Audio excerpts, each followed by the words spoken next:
কেমন আছেন বন্ধুরা? নতুন বছর চলে এসেছে, আর আশা করছি আপনারা সবাই ভালোই আছেন। আমাদের গল্পগুলো ভালো লাগলে অবশ্যই চ্যানেলটিকে সাবস্ক্রাইব করবেন আর নোটিফিকেশন বেলটি অন করে নেবেন, যাতে পরবর্তী গল্পগুলো মিস না হয়ে যায়। চলুন বেশি দেরি না করে শুরু করি আজকের গল্প, প্রজ্ঞা চক্রবর্তীর কলমে জোটেন।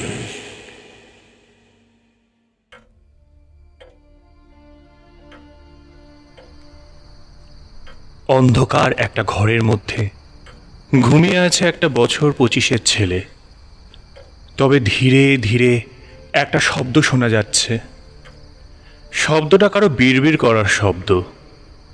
ঘুমের মধ্যে ছেলেটা বলে চলেছে, না না, তোরা এরকম করিস না। ও ও ও পড়ে যাবে, পড়ে যাবে। এখান থেকে পড়ে গেলে ওকে আর বাঁচানো যাবে না। ও চিরতরে হারিয়ে যাবে। তোরা দড়ি ধরে টান দে। না না না না না, তুই হাত ছাড়িস না। আমি তোর কিচ্ছু হতে দেবো না। হাত ছাড়িস না। এসব বিড়বিড় করতে করতে সে না বলে চিৎকার করে ওঠে। তার ঘুমটা ভেঙে গেছে একটা দুঃস্বপ্ন দেখে। সারা শরীর ঘামে ভিজে গেছে ওর। তারপর আপন মনে বলে চলে, বিশ্বাস কর জনি, আমি সেদিন সত্যি তোকে বাঁচাতে চেয়েছিলাম। আমি চাইনি তুই ওইভাবে ওই খাদে পড়ে যাস, আর তাই আমি আমার সবটুকু দিয়ে তোর হাতটা শক্ত করে ধরেছিলাম। কিন্তু তোকে টেনে তোলা সম্ভব ছিল না। ওরাও তোকে তুলতে চায়নি, কারণ ওরা বুঝতে পেরেছিল তোকে টেনে তুলতে গেলে আমরা সবাই ওই খাদে পড়ে যাব। তাই ওরা বিশ্বাস কর, আমি চাইনি তুই ওইভাবে আমাদের ছেড়ে চলে যাস। তুই সবটা জানিস। পারবি না আমাদের ক্ষমা করে দিতে?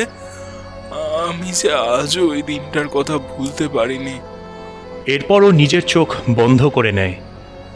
ওর চোখের সামনে ভেসে ওঠে সেই দিনটা। জনি, হ্যারি, জিশান, অ্যান্ড্রুস আর জিমুত, ওরা 5 জন একসাথে একই কলেজে পড়ায়। তবে ডিপার্টমেন্ট আলাদা হলেও কখন যে বন্ধুত্বটা হয়ে গেছে তা হয়তো ওরা নিজেরাও ঠিক বলতে পারবে না। আসলে ওরা সবাই অ্যাডভেঞ্চার প্রেমী। তবে একা যেতে ঠিক সাহস হয় না ওদের। তাই বছরের একটা সময় ওরা সবাই মিলে ঘুরতে যায়, যেখানে থাকে নতুন কিছু পাওয়ার সম্ভাবনা। তবে আজ 2 বছর হলো ওরা জাপানে আছে, তাই এখন জাপানে ওরা ঘুরে বেড়ায় এই সময়টা। সেই মতোই আগের বছর পাহাড়ে গিয়েছিল ট্রেকিং করতে। যদিও ওটা প্রথমবার ছিল না, তবুও সেখানে ঘটন। ওরা 5 জন নিজেদের শখে ট্রেকিং শিখেছিল, তাই সবার বারণ সত্ত্বেও গাইড ছাড়া ট্রেকিং করতে যায়। কিছুটা ওঠার পর পাহাড়ে ধস নামে, আর সেখানেই ওরা সবাই প্রায় খাদের কিনারে পৌঁছে যায়। সবার শেষে ছিল জনি। দড়ি ছিঁড়ে জনি প্রায় ঝুলে গিয়েছিল। এতে ওদের বাঁধন আলগা হতে শুরু করে। এতে পাহাড় থেকে খাদে পড়ে যায় জনি। জিমু তোকে বাঁচানোর চেষ্টা করেছিল, কিন্তু দড়ি আলগা হয়ে যাওয়ায় ওর ভার আর নিতে পারেনি সেটা। ওকে বাঁচাতে গেলে বাকিরা সবাই খাদে পড়ে যেত, তাই হ্যারি কায়দা করে জনির দড়িটা কেটে দেয়। ওর চোখের সামনে ছেলেটা খাদের অতলে তলিয়ে যায়। সেই দিনের ঘটনাটা জিমুত আজও ভুলতে পারেনি। মাঝে মাঝে স্বপ্নে ও ওইখানটা দেখে ওর ভাবনার ঘোরটা কাটে ফোনের শব্দে। জিশান ফোন করেছে। ফোনটা ধরতেই জিশান বলে, বলছি মনে আছে তো, আমরা প্রত্যেক বছর ঘুরতে যাই। থাকবে না কেন, আমার সবই মনে আছে। কিন্তু হঠাৎ এই কথা বলছিস কেন? আসলে বিগত 1 বছর ধরে তুই আমাদের সাথে সেইভাবে কথা বলিসনি। আমি জানি সেবার যেটা হয়েছিল তুই সেটা মানতে পারিসনি, আমরা কেউই মানতে পারিনি। কিন্তু তাই বলে তুই এভাবে আমাদের দোষী বানাতে পারিস না। আর তাছাড়া আমরা ট্রেকিংয়ে গিয়েছিলাম, সেখানে হ্যারি যদি ওটা না করতো তাহলে আমরা সবাই মারা যেতাম। আর তুই এটা তো মানবি যে 5 জন মারা যাওয়ার থেকে 1 জন মারা। Just shut up. তোদের বন্ধু ভাবতে আমার লজ্জা লাগে। তুই কি করে এতটা নিষ্ঠুর হতে পারিস আমি ভাবতেও পারছি না। এনিওয়ে, আমার ভালো লাগছে না এসব নিয়ে কথা বলতে। আমরা চাই এবারও ঘুরতে যেতে, প্লিজ না করিস না। আমি কোথাও যাব না। প্লিজ চল, দেখ আমাদের এতদিনের বন্ধুত্ব।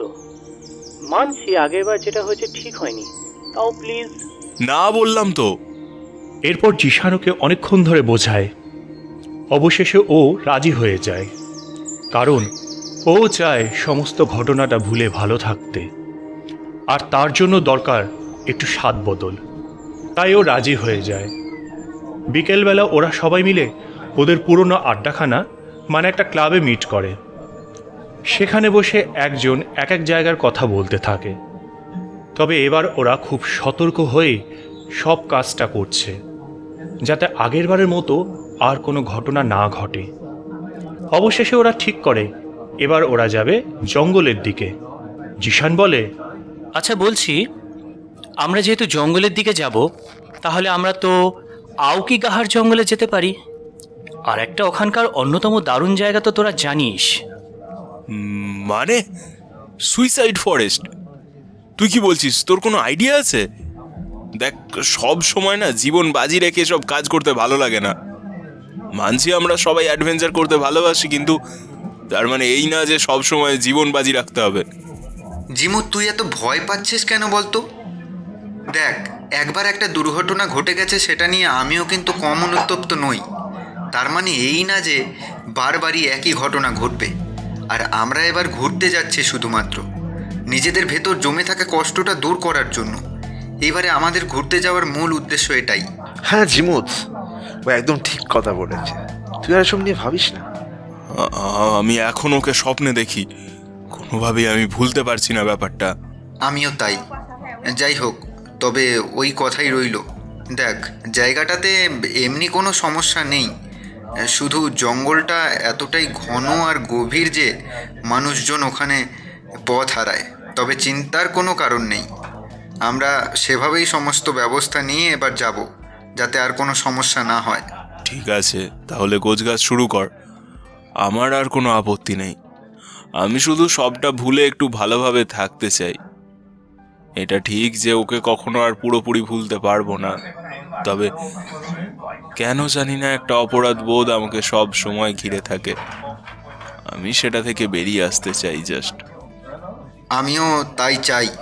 আসলে সেদিন দড়িটা আমি নিজের হাতে কেটেছিলাম। যাই হোক, এখন এসব কথা থাক। এইবারে কিন্তু আমাদের একটু বেশি দিন ছুটি নিতে হবে। বুঝতেই পারছিস, এতখানি যাব, তারপরে আবার ওখানে কতদিন লাগবে ঠিক জানি না। যদিও ওই জঙ্গলটা ছাড়া আর কিছুই আমাদের ঘোরার নেই, তবুও একটু বেশি দিন ছুটি না থাকলে মন্দ হয় না। ওসব ব্যবস্থা হয়ে যাবে। আর তাছাড়া অফিসের সবাই জেনে গেছে যে আমরা এই সময়টা প্রত্যেকবার ছুটি আশা করি।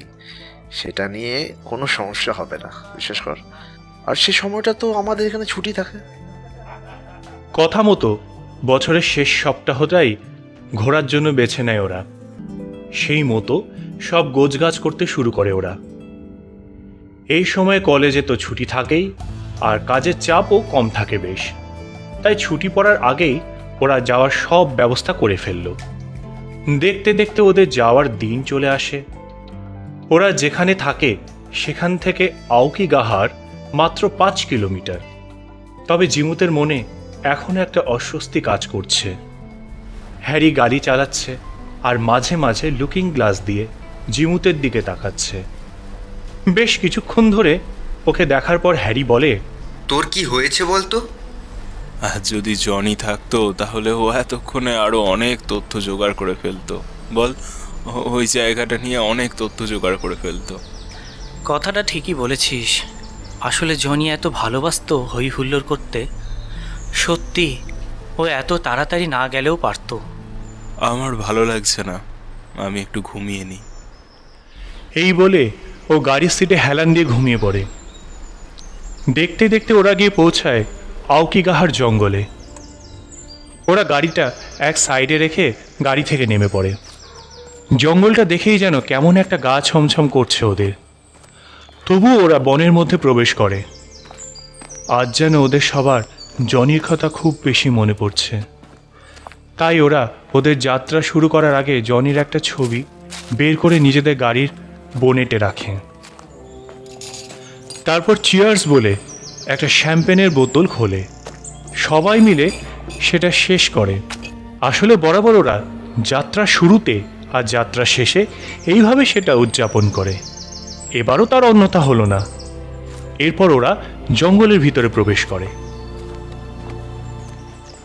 সবাই একসাথে আয়, নইলে এই জঙ্গলের মধ্যে হারিয়ে গেলে কিন্তু খুঁজে পাওয়া অসম্ভব হয়ে যাবে। ঠিক বলেছিস।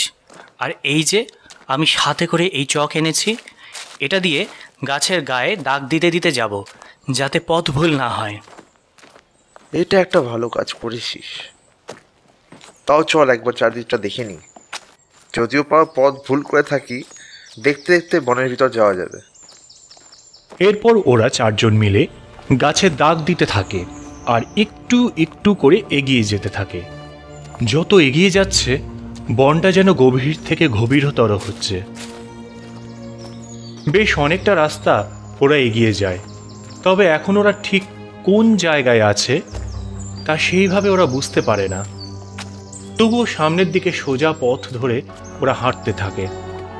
বেশ কিছুক্ষণ পর হ্যারি বলে, বলছি অন্ধকার হয়ে আসছে, এবার আর না এগিয়ে এখানে একটা থাকার জায়গা খুঁজতে হবে।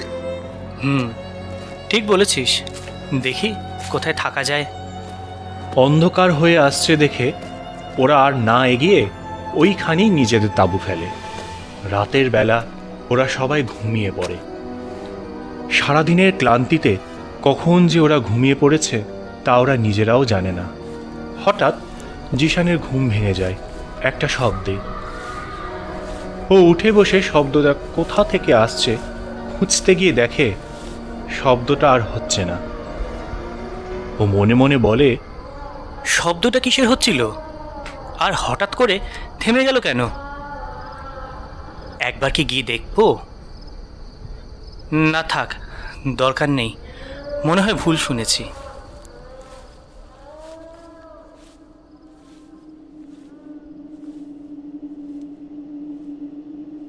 কাল রাতে আমি কারো একটা কান্নার আওয়াজ পেলাম। কি বলছিস এসব? তুই শিওর যে তুই কান্নার আওয়াজ শুনেছিলি? কান্নার আওয়াজ কিনা জানি না, কারণ মানুষ ওইভাবে কাঁদে না, তবে আওয়াজ একটা পেয়েছি। ঠিক বলেছিস, আমিও শুনেছিলাম একটা আওয়াজ। আমিও শুনেছিলাম। বলছি এখানে থাকা ঠিক হবে না, চল আমরা এবার ফিরি, পরে না হয় অন্য কোথাও ঘুরতে যাব। ওরা আর কেউ না বলে না, তবে ফিরতে গিয়ে ওরা অবাক হয়ে যায়। আগের দিন আসার সময় ওরা যে চিহ্নগুলো গাছের গায়ে করেছিল তার একটাও ওরা খুঁজে পায় না। এর ফলে ওরা চারিদিকে ওই চিহ্ন খুঁজতে থাকে। গাছের গা যেন অদ্ভুতভাবে পরিষ্কার, সেখানে কখনো কোনো চিহ্ন ছিল তাই বোঝা যাচ্ছে না। তবু ওরা খুঁজতে থাকে চিহ্নগুলো, কারণ ওটাই ওদের একমাত্র সম্বল। তবে অনেকক্ষণ ধরে খুঁজেও কোনো চিহ্ন তো পায় না, উল্টে ওরা পথ হারিয়ে ফেলে। তখন জিমুত বেশ ভয়ে ভয়ে বলে, বলেছিলাম এখানে আসিস না, শুনলি না আমার কথা, এবার কি করব আমরা? জিশান ওর কাছে এগিয়ে গিয়ে ওর কাঁধে হাত রাখে। জিমুত ভয়ে ইতিমধ্যে কাঁপতে শুরু করেছে। বরাবর ভীতু প্রকৃতির ছেলেটাকে দেখে জিশানের খুব খারাপ লাগে। ওকে সান্ত্বনা দিয়ে বলে, এত ভেঙে পড়িস না, কিছু একটা ব্যবস্থা তো হবেই। হ্যাঁ, জিশান ঠিক বলেছে, সবাই আছি তো, আমরা ঠিক একটা ব্যবস্থা করে ফেলবো।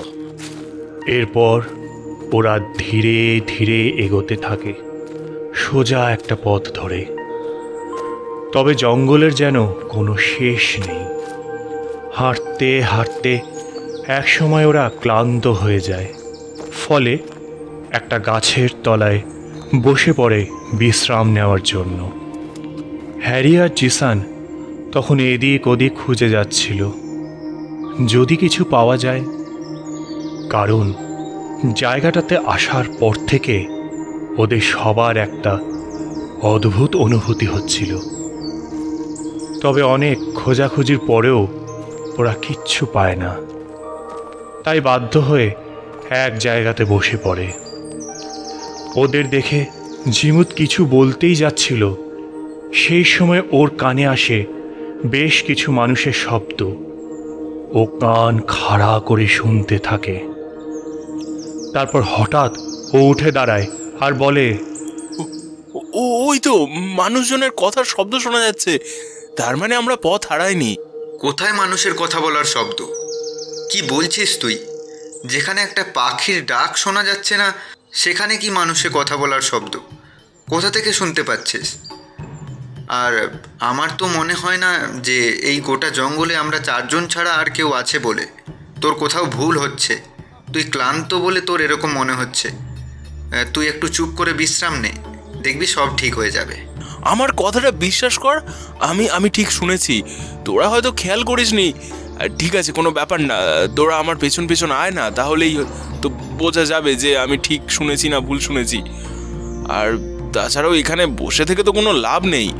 আমাদের এখান থেকে বেরোনোর পথ খুঁজতেই হবে, তাও আবার সন্ধ্যা হওয়ার আগেই। তার চেয়ে বরং খুঁজে দেখি। এরপর ওরা আর কিছু বলার আগে ঝিমুত হাঁটতে শুরু করে। এটা দেখে ওরা ওর পিছনে যেতে থাকে। ঝিমুত, আমাদের কথা শোন। এখানে কিছু নেই, কেউ নেই। বিশ্বাস কর আমাদের কথা। এভাবে এই জঙ্গলের মধ্যে দিয়ে দৌড়াদৌড়ি করিস না ঝিমুত, আমরা আরো হারিয়ে যাব। ঝিমুত দাঁড়া, কোথায় যাচ্ছিস সেভাবে? তুই আরো বেশি জঙ্গলের মধ্যে চলে যাচ্ছিস। দাঁড়া ঝিমুত। ঝিমুত, এভাবে ছুটিস না। না, ও কারোর কোনো কথা শোনে না, উল্টে আরো জোরে জোরে হাঁটতে শুরু করে। এইভাবে বেশ কিছুটা যাওয়ার পর ওরা সবাই দাঁড়িয়ে পড়ে। সামনে ওটা কি? অনেকগুলো গাছের ডাল যেন কাঁটা তারের মতো একটা আরেকটার সাথে জুড়ে আছে, আর সেই গাছের ডালে ঝুলছে একটা প্রাণীর দেহ। এখনো রক্ত পড়ছে তার দেহ থেকে। এটা দেখে ঝিমুত ওর হাঁটার গতি আরো বাড়িয়ে দেয়, যেন কেউ ওকে টানতে টানতে নিয়ে যাচ্ছে। এইভাবে কিছুটা যাওয়ার পর ঝিমুত একটা কিছুতে হোঁচট খেয়ে বেশ খানিকটা গড়িয়ে যায় জঙ্গলের মাঝে থাকা ঢালু পথ দিয়ে। এটা দেখে বাকিরা বেশ ভয় পেয়ে যায়। ওরাও সেই ঢালু দিয়ে ধীরে ধীরে নিচে চলে যায়। ঝিমুত ওখানে বসে আছে অদ্ভুতভাবে। হ্যারি বলে, তুই না বড় অদ্ভুত।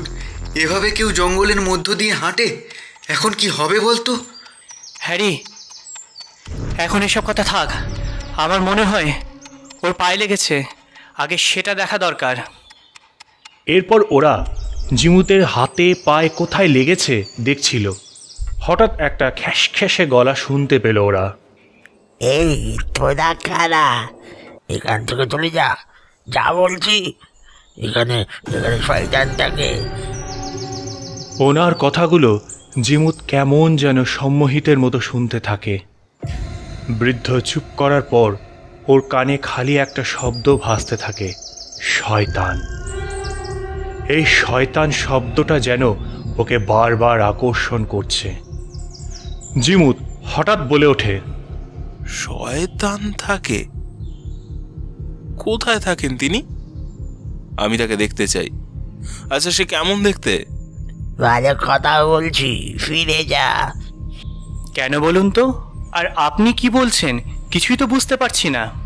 বৃদ্ধ ওর কথার উত্তর দিতেই যাচ্ছিল, তার আগে একজন বলে ওঠে, ওর কথা শুনবেন না, ও একটা পাগল।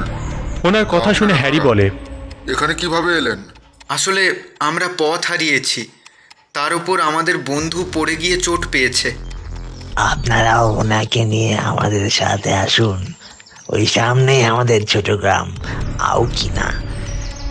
ওখানে না হয় একটু বিশ্রাম করে নেবেন। এখানে গ্রাম? কই, আগে তো শুনিনি কখনো। আমরা আদিবাসী মানুষ, কে বা আমাদের খোঁজ রাখে বলুন তো?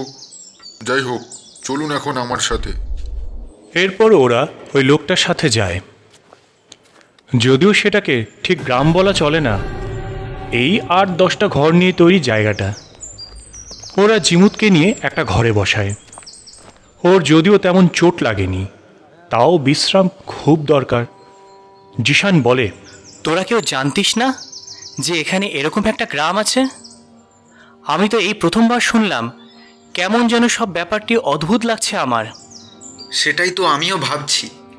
এত জায়গা থাকতে শেষমেশ এই গভীর জঙ্গলে, তাও যেখানে একবার প্রবেশ করলে আর বেরোনোর পথ পাওয়া যায় না, সেরকম জায়গায় এরকম একটা গ্রাম গড়ে উঠবে।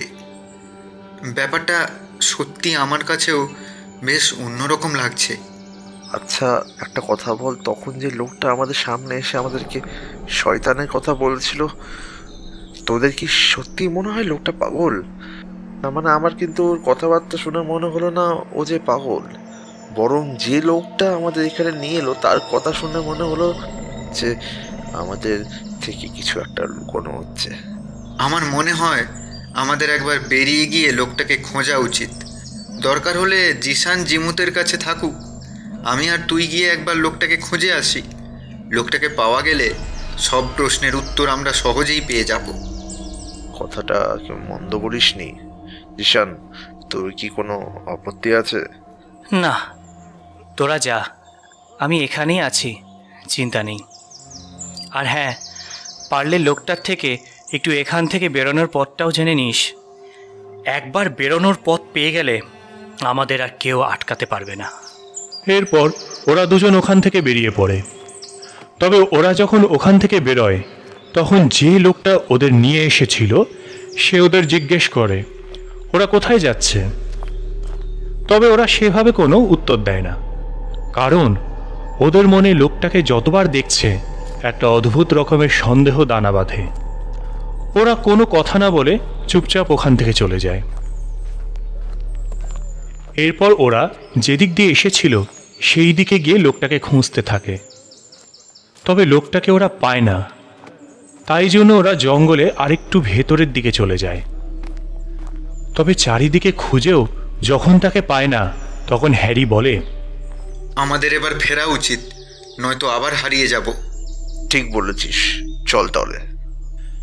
এরপর ওরা যেদিক দিয়ে এসেছিল সেই দিকে হাঁটতে শুরু করে। তবে কিছু দূর যাওয়ার পরে ওরা দুজনেই দাঁড়িয়ে পড়ে। সামনে থাকা সে গাছগুলোর মধ্যে ঝুলে আছে বৃদ্ধের মৃতদেহ। শুধু তাই নয়, তাকে ঘিরে চারিদিকে ছড়িয়ে আছে বিভিন্ন চিত্র। এসব কি? ওনার এই অবস্থা কি করে হলো?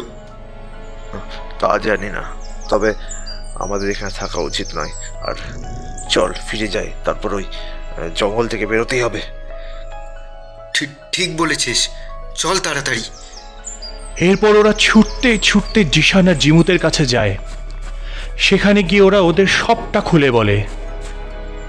আমি আগেই বলেছিলাম এখানে আসিস না, এখন দেখলি তো কি হলো। এবার আমরা কি করব?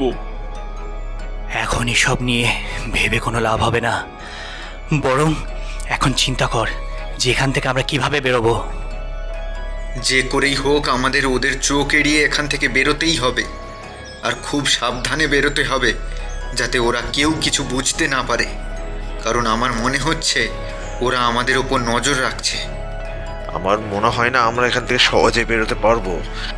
আমাদের এখন অপেক্ষা করতে হবে যতক্ষণ না এরা সবাই ঘুমিয়ে পড়ছে বা আমাদের উপর থেকে নজরদারি সরাচ্ছে, ততক্ষণ আমরা এখান থেকে বেরোতে পারবো না। এরপর ওরা অপেক্ষা করতে থাকে ওখান থেকে পালানোর। তবে যতবারই ওরা ওখান থেকে পালানোর চেষ্টা করে, কেউ না কেউ এসে ওদের ঠিক আটকে দেয়। ফলে ওরা কোনোভাবে ওখান থেকে বের হতে পারছিল না। একটা সময় ওরা ওখানেই ঘুমিয়ে পড়ে। রাতের দিকে বৃষ্টিপাত শুরু হয়। সেই সময় বাজ পড়ার আওয়াজে জিমুতের ঘুম ভেঙে যায়। ও ধীরে ধীরে উঠে বসে, ওখান থেকে বেরিয়ে বাইরে যায়। চারিদিক ভালোভাবে দেখতে থাকে। তবে দেখতে দেখতে ও বেশ অনেকটা দূরে চলে গিয়েছিল। হঠাৎ সেখানে অনেক মানুষের কথা বলার আওয়াজ শুনতে পেয়ে সেদিকে যায়। সেখানে গিয়ে ও দেখে অনেকগুলো মানুষ কিছু একটা মূর্তি বা কাঠপুতুলের সামনে মাথা নিচু করে বসে আছে। দূর থেকে দেখে মনে হচ্ছে তারা সেখানে কোনো পুজো করছে। ও ধীরে ধীরে সেদিকে এগিয়ে যায়। কিছুটা এগিয়ে যাওয়ার পর ও দেখে সেখানে একটা অদ্ভুত ধরনের মূর্তি রয়েছে, যার মাথা বলতে কিছু নেই, কেবল একটা মাংসপিণ্ড বসানো সেখানে, যেন মাথাহীন কোনো প্রাণীর দেহ। সেখান থেকে ঝুলছে দুটো হাত, মুখ বলে যে অংশটা দেখা যাচ্ছে সেখানে দুটো দাঁত বেরিয়ে আছে, আর এই মাথার ওপর দুটো বড় বড় শিং, যা দেখতে উল্টানো পায়ের মতো। হাত এবং পা পুরো ঘোড়ার মতো। সেখানে আছে অস্বাভাবিক রকমের বড় খুঁত, তবে পুরোটাই একটা পাথরের মূর্তি। চারিদিকে ছড়িয়ে আছে বেশ কিছু অদ্ভুত চিহ্ন, আর তার সামনে বসে একজন বয়স্ক মহিলা। ও এটা দেখে বেশ ভয় পেয়ে যায় আর ওখান থেকে পালিয়ে আসার চেষ্টা করে। তবে ও যখন ওখান থেকে চলে আসছিল, ও চোখের সামনে জনির মৃত্যুর দৃশ্যগুলো দেখতে পায়। জনির খাদে পড়ে যাওয়া এবং ওই দড়ি ছেড়ে দেওয়া, এই সবটা ও চোখের সামনে দেখতে থাকে। এতেও আরো ভয় পেয়ে যায়, তারপর আরো জোরে ছুটতে থাকে। ওর বারবার একটা কথাই মনে হচ্ছে, কেন কেন সেদিন আরেকটু চেষ্টা করলো না জনিকে বাঁচানোর জন্য। এসব ভাবতে ভাবতে ও এসে ঘরে প্রবেশ করে। তবে সেখানে দেখে জিশান, হ্যারি আর অ্যান্ড্রুস তিনজনে কেমন যেন অদ্ভুত আচরণ করছে। জিশান নিজে নিজেকে আঘাত করছে, তাও আবার নিজের বেল্ট দিয়ে। অ্যান্ড্রুস মাটিতে বসে কার যেন পুজো করছে, বিড়বিড় করে কিসব মন্ত্র পড়ে চলেছে, যা বোঝার ক্ষমতা জিমুতের নেই। আর অপরদিকে হ্যারি ঘরমায় দৌড়ে বেড়াচ্ছে।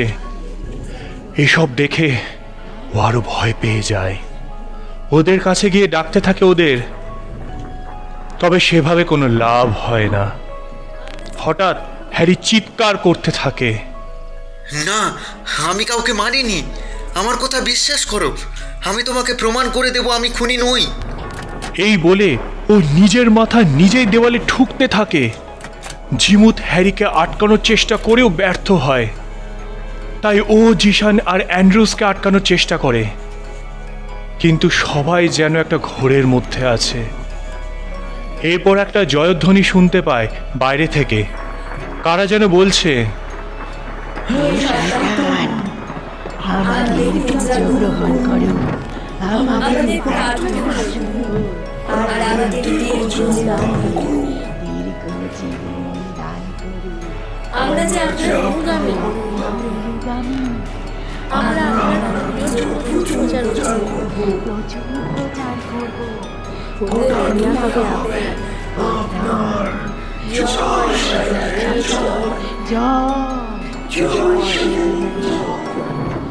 আর এরপরেই ধীরে ধীরে হ্যারি, জিসন আর অ্যান্ড্রুস আগের মতো স্বাভাবিক হয়ে যায়।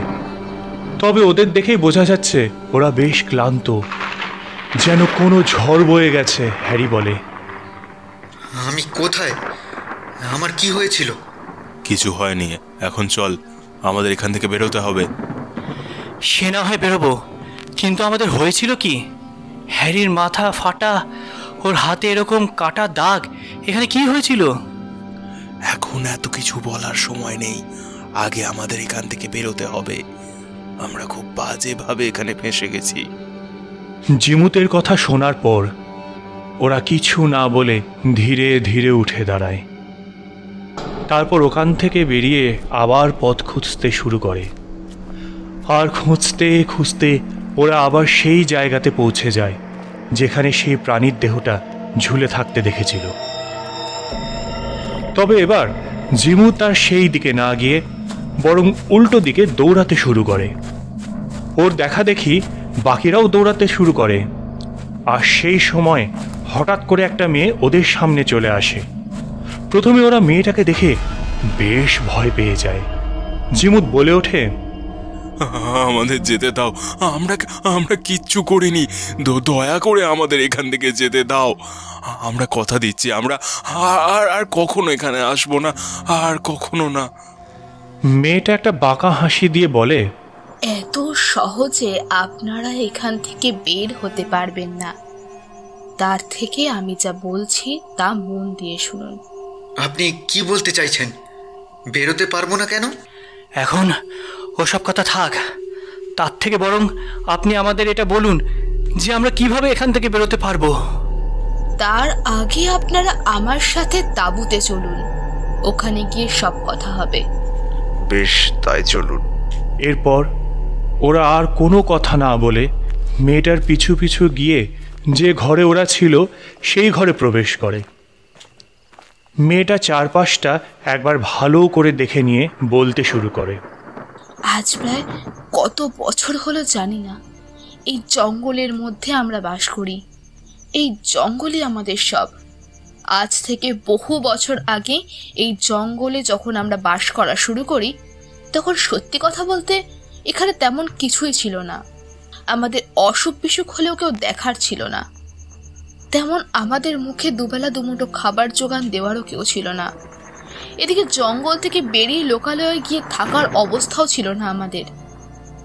আমরা যে লোকালয়ে গিয়ে গা ঢাকার চেষ্টা করিনি তা নয়, তবে সেখানে আমরা বেশি দিন থাকতে পারিনি তার একটাই কারণ, এত লোকের মাঝে থাকার অভ্যেসটাই আমাদের ছিল না। তাই বাধ্য হয়ে আবার আমরা জঙ্গলে ফিরে আসি। এখানে ফিরে আসার পর এখানেই ঘরবাড়ি তৈরি করে বাস করতে শুরু করি। কিন্তু স্বাভাবিক জীবনযাপন করতে গেলে যেটুকু প্রয়োজন সেটুকু এখানে কোনোভাবে জোগাড় করা সম্ভব হচ্ছিল না। এই সময় গ্রামের মোড়ল শয়তানে আরাধনা শুরু করে। আমি জানি না আপনারা জুটানদের কথা শুনেছেন কিনা। সে হলো এক ভয়ঙ্কর শয়তানের রূপ, আর তার আরাধনা করলে মনস্কামনা পূরণ হওয়ার পাশাপাশি মানুষ দীর্ঘায়ু লাভ করে, ফলে তাদের মৃত্যুও হয় না। আমরা আজ কত বছর ধরে বেঁচে আছি তার কোনো হিসেব আমাদের কাছে নেই।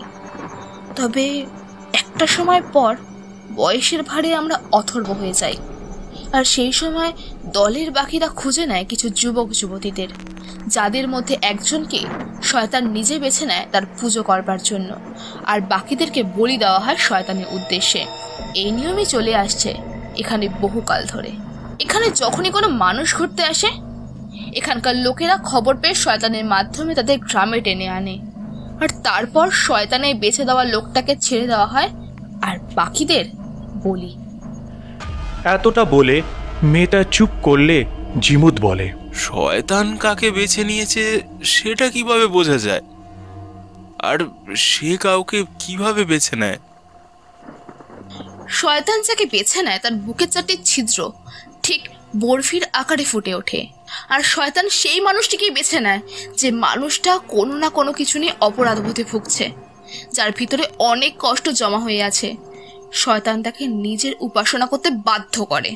সে যদি শয়তানের উপাসনা করে তবে শয়তানের আশীর্বাদে তার ভিতরে জমে থাকা সব কষ্ট দুঃখ নিমেষে গায়েব হয়ে যায়।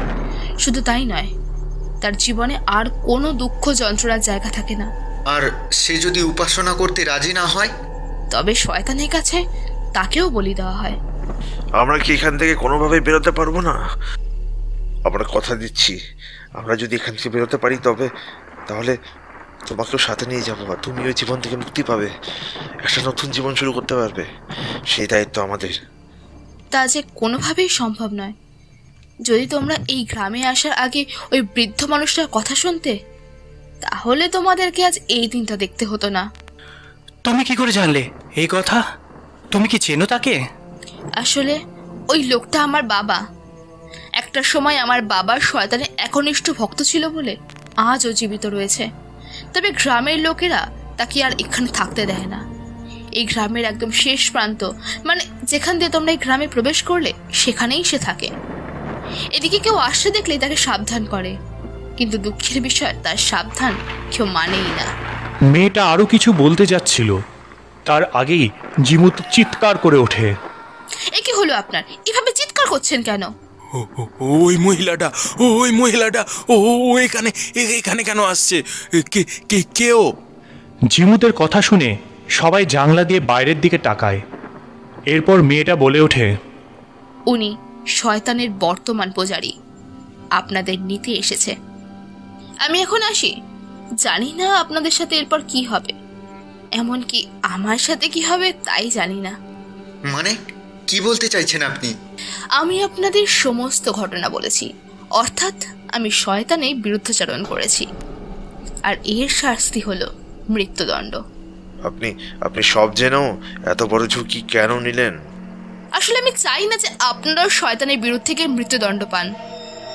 যদিও শয়তান যাকে বেছে নিয়েছে তাকে ছাড়া এরা সবাইকে শয়তানের কাছে সমর্পণ করবে, তবুও যাকে শয়তান বেছে নিয়েছে সে অন্তত জীবিত থাকুক, এটাই আমি চাই। শয়তানের বশ্যতা স্বীকার করার থেকে মরে যাওয়া অনেক ভালো, অন্তত আমার তো তাই মনে হয়। এই মৃত্যু যে বড় ভয়ঙ্কর।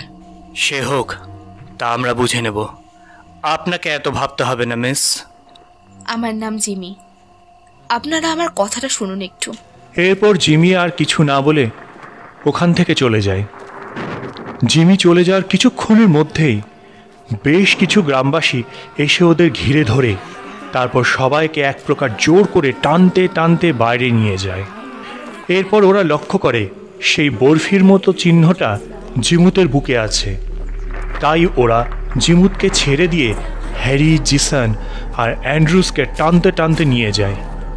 এটা দেখে জিমুতও ওদের পিছু নেয়। আমার বন্ধুদের কোথায় নিয়ে যাচ্ছেন? ছেড়ে দিন ওদের। দেখুন, ভালো কথা বলছি, ওদের ছেড়ে দিন, নয়তো খুব খারাপ হবে। ওদের ছেড়ে দিন। তবে ওরা যেন জিমুতের কথা শুনতেই পায়নি, এমনভাবে এগিয়ে যেতে থাকে। অবশেষে ওরা যেখানে গিয়ে পৌঁছায় সেখানে বেশ খানিকক্ষণ আগে ওরা পুজো করছিল।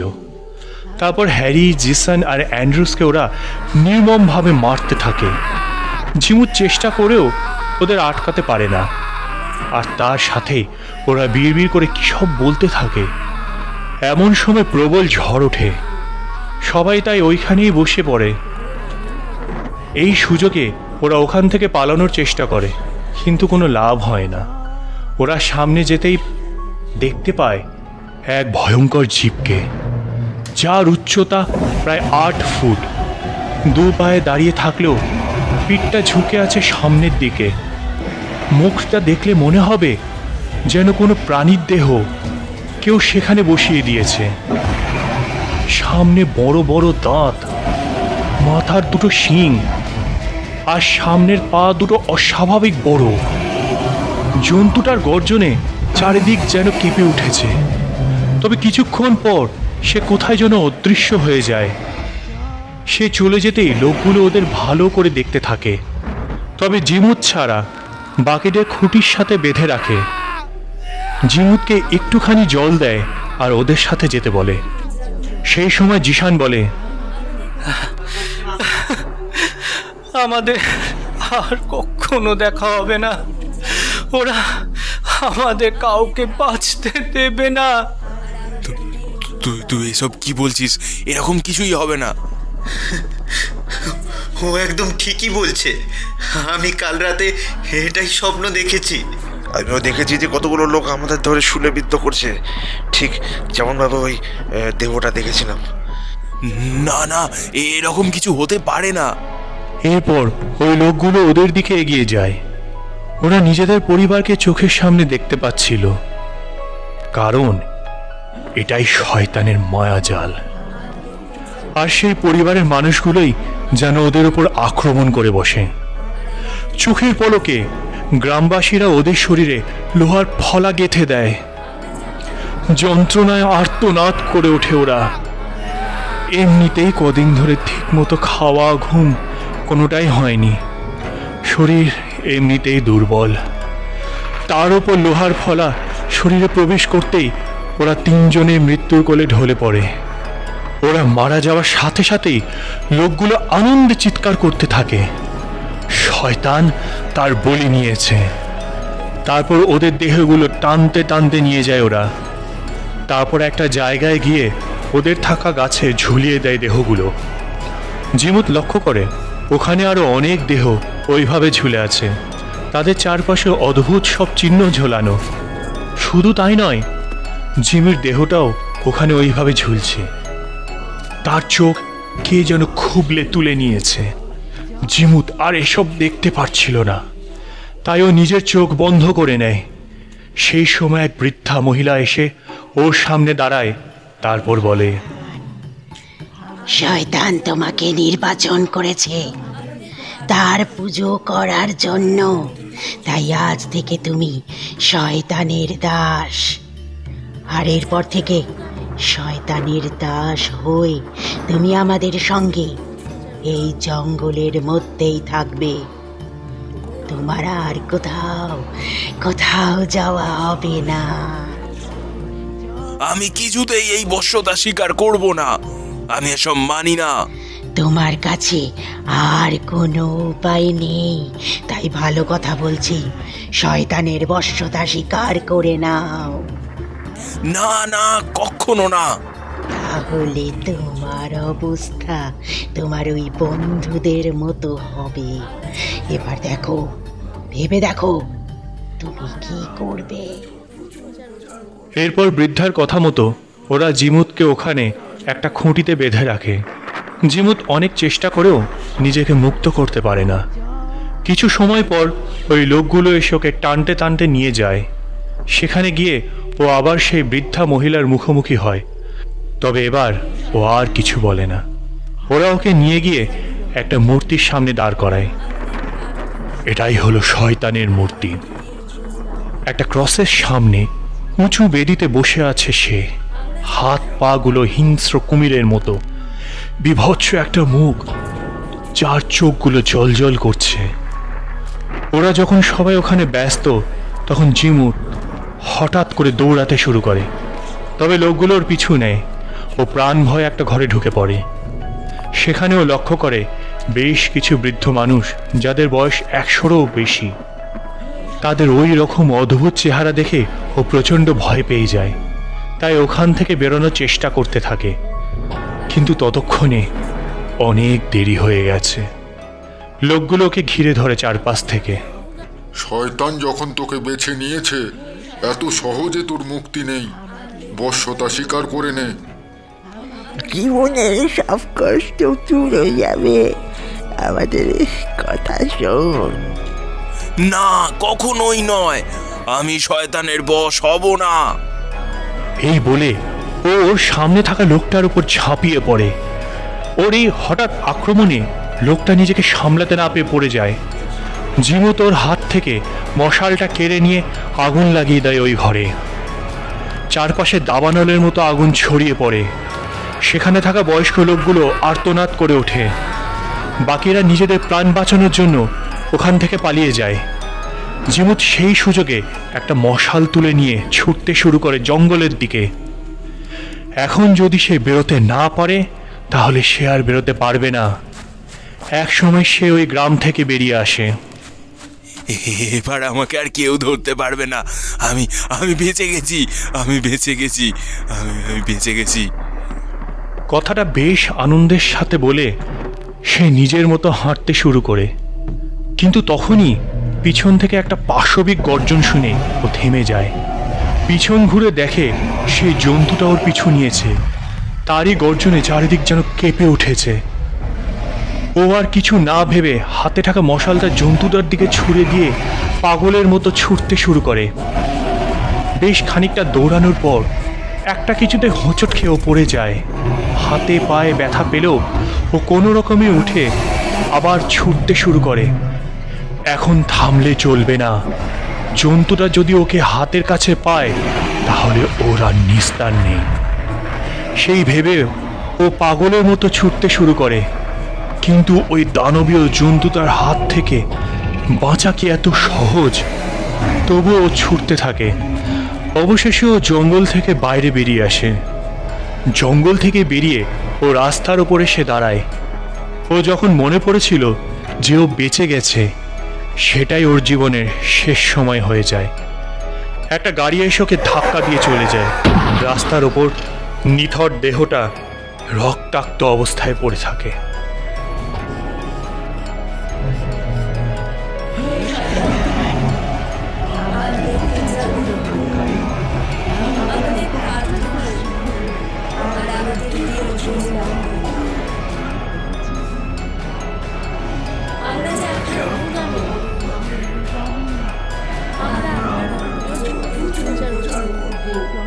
প্রচার করব।